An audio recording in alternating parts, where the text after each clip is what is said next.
Hi, my name is Rebecca Reeves, and today I'm going to be talking with you about informed consent.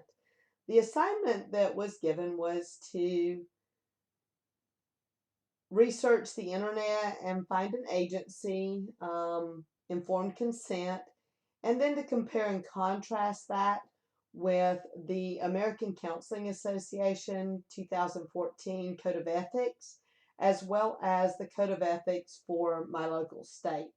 I live in the state of Georgia, so the information that I'll be referring to will be from the state of Georgia Rules and Regulations Code of Ethics. As I note that, I'm going to go ahead and preface this by saying that the state of Georgia is very vague on the expectations of what an informed consent should look like. It does have an expectation in section 137-7.01 of the responsibility to the clients, and it refers to the fact that informed consent is expected. And then there are some other places where throughout the rules and regulations it discusses what is necessary to tell the clients or not, but not specifically as it relates to informed consent. So I'm going to base the majority of my compare and contrast with the American Association Code of Ethics. The informed consent that I am going to be discussing today come from Hopeful Counseling LLC, and they're located in Lanham, Maryland. The informed consent form is a part of the intake forms, and it just flows with the intake once all the history and personal information are gathered and release of informations are signed. The informed consent is just kind of a flowing part of that process and can actually be done online. The informed consent's laid out in subheadings, and those subheadings align very much with the American Counseling Association Informed Consent and Counseling Relationships, Section A2. And I'm just going to kind of compare these two sections.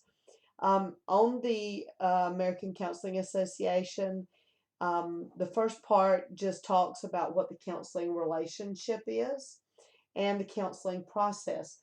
The first part of the informed consent form from Hopeful Counseling also addresses that counseling process, and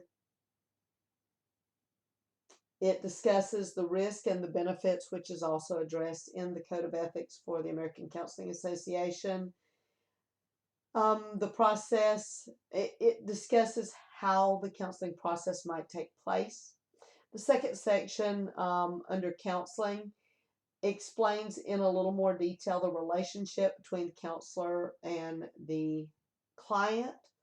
The next section discusses confidentiality and is with reasonable detail discusses times when confidentiality may be broken, including but not limited to the legal or criminal proceedings, disclosure of abuse, neglect, or self-harm. Really good detailed section. It discusses the counseling records and the maintenance of those records in the counseling decisions, including the number of sessions and the collaboration between the client and the counselor in relation to the counseling process. There's a section for access to services, including what to do in a crisis situation. Electronic communication is covered in this, including, what is acceptable and the possible violations of electronic communication, such as emails. There's a section discussing the appointments, the importance of keeping those appointments, and how to schedule appointments. There's a section on the fees and the expectations where that's concerned, as well as the no-show or late cancellation policy.